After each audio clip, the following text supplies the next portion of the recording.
Hello everyone, I'm Patrick Wood and today we're talking about the representation of Indigenous voices in Australian media in 3 minutes. So, start the timer. This week's topic is one which applies to many different minority groups all over the world. However, just to give it a quick introduction to the area, I'm going to be focusing on Aboriginals and Torres Strait Islanders in Australian media as a specific example to explain the major issues which are at play.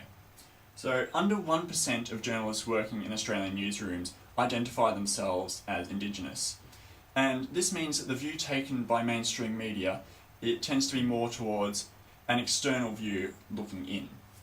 So the extension of this is that reporting on Indigenous communities tends to be framed in terms of problems, which appeals to the basic news value of conflict.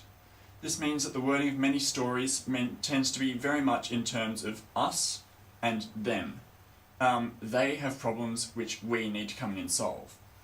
What this doesn't allow for is members of Indigenous communities to really present the view of their own stories. However, this perspective works two ways. And in return, a view is developed within Indigenous communities that mainstream media can't be trusted. Because if they're going to be misrepresented, stereotyped, ridiculed, or painted as the villain every time that they appear in a story, then why would they want to come forward and talk? Really, this is the same as what we saw with whistleblowers last week, and how journalists must develop a relationship with their sources, which makes them feel safe to come forward and make their voices heard. Now, in recent years, steps have been made to provide an independent voice for Indigenous Australians. Approximately 100 radio stations are operated in remote Australia which have licence to Indigenous operators, with a further 20 in regional and metropolitan areas.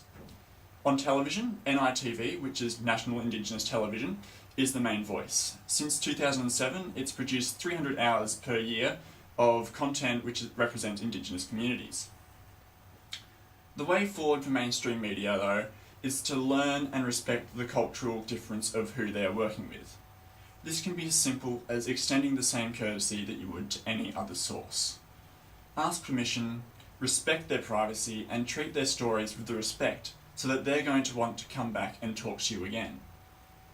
That way, we can move beyond media colonisation with straight-up exploitation of sources and stories, and towards a media which provides a fair voice to minorities. So that's the main issues surrounding Indigenous people in Australian media in under 3 minutes. And now a question for you. What do you think are the most important steps towards giving minorities a fair voice in our media? Leave your thoughts in the comments below, and I will see you all next week to talk about data journalism. Thank you very much for watching, and goodbye.